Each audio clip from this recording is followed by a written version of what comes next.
Dans ma vidéo résumant le livre Père riche, Père pauvre de Robert Kiyosaki, je vous avais décrit que pour devenir riche, il fallait minimiser ses dépenses, limiter les passifs et se concentrer sur les actifs. Dans cette vidéo, je vais vous présenter le cadran de cash flow qui représente les 4 possibilités de générer un revenu. En haut à gauche, vous avez les employés qui sont représentés. C'est ce qui constitue la majorité de la population et je fais partie de cette catégorie à ce jour. Nous échangeons notre temps et nos efforts contre de l'argent. Si nous ne travaillons pas, nous ne sommes pas payés, sauf congés payés et autres RTT. Dans cette catégorie, ce qui est recherché, c'est la sécurité. Avoir un CDI, c'est ce que vise la majorité des personnes sortant de l'école. En effet, on nous a toujours appris qu'avoir de bonnes notes à l'école était important pour détenir un CDI et que c'était synonyme de sécurité. Et c'est cette notion qui prédomine surtout cette catégorie du quadrant. En bas à gauche, vous avez les travailleurs autonomes. Ils ont leur propre business. C'est ce qui représente les fonctions libérales telles que médecin, vétérinaire, avocat ou dentiste. Ces personnes attachent de l'importance à leur indépendance, préfèrent prendre les choses en main elles-mêmes. La plupart du temps, elles gagnent plus d'argent que les personnes de la catégorie E, mais comme dans la première partie, elles échangent leur temps contre de l'argent. Autrement dit, si elles ne travaillent pas, elles ne sont pas payées. En haut à droite maintenant, il s'agit de la catégorie B. Vous êtes propriétaire d'un grand business, ou alors vous avez votre propre système et pas seulement votre job. Vous mettez en place une façon de générer votre argent, même si vous n'êtes pas forcément physiquement derrière les commandes. Des personnes travaillent pour vous. Si vous vous absentez, vous gagnez quand même de l'argent par vos employés ou votre système. Les personnes de cette catégorie B ne sont pas forcément les plus intelligentes de leur business.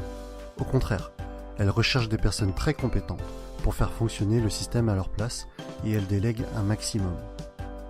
C'est donc le leadership qui les caractérise et une bonne communication est également requise.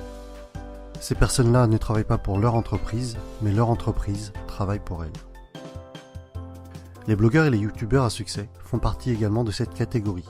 Personne ne travaille pour eux, mais leur système, ou plutôt leur support, que ce soit articles, vidéos ou formations, génère des revenus sans qu'ils ne soient obligatoirement devant leur écran.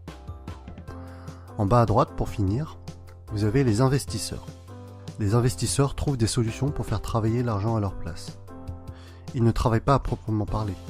En plaçant leur argent judicieusement, ils vont générer systématiquement encore plus d'argent. Actions, dividendes, loyers, immobilier sont leurs terrains de prédilection. Ils sont financièrement intelligents, utilisent leur argent et parfois même celui des autres pour créer leur richesse. C'est par exemple le cas pour leurs locataires qui, avec leur loyer, payent les crédits de leurs investissements immobiliers.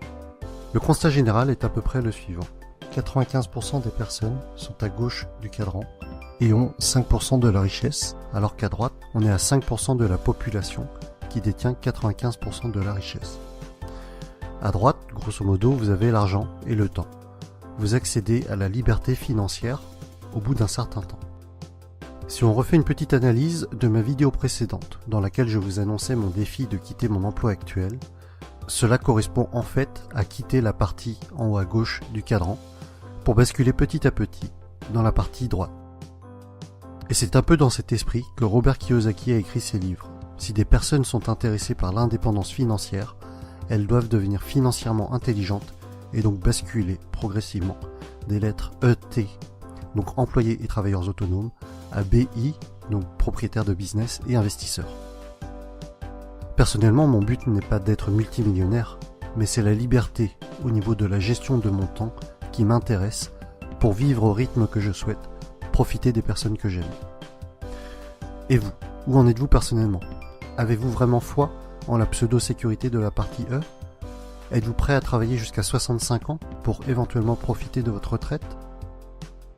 De mon côté, mon choix est fait. Je quitte la catégorie E et je me laisse 2 ans pour le faire. Et voilà pour la présentation du cadran de cash flow de Robert Kiyosaki. C'est vraiment un des fondamentaux qu'il nous présente dans plusieurs de ses livres, peut-être même tous. En tout cas, vous avez en dessous, dans la description, les liens des livres que je possède dans lesquels le cadran est mentionné et expliqué. Ce cadran me servira dans ma prochaine vidéo lorsque je vous parlerai de ce que Robert Kiyosaki présente comme étant l'entreprise du 21e siècle, qui pour moi sera une des approches qui me permettra d'atteindre la liberté financière, quitter la rat race et accomplir mon défi. Comme d'habitude, commentez, likez, partagez, abonnez-vous. À bientôt pour la suite des aventures.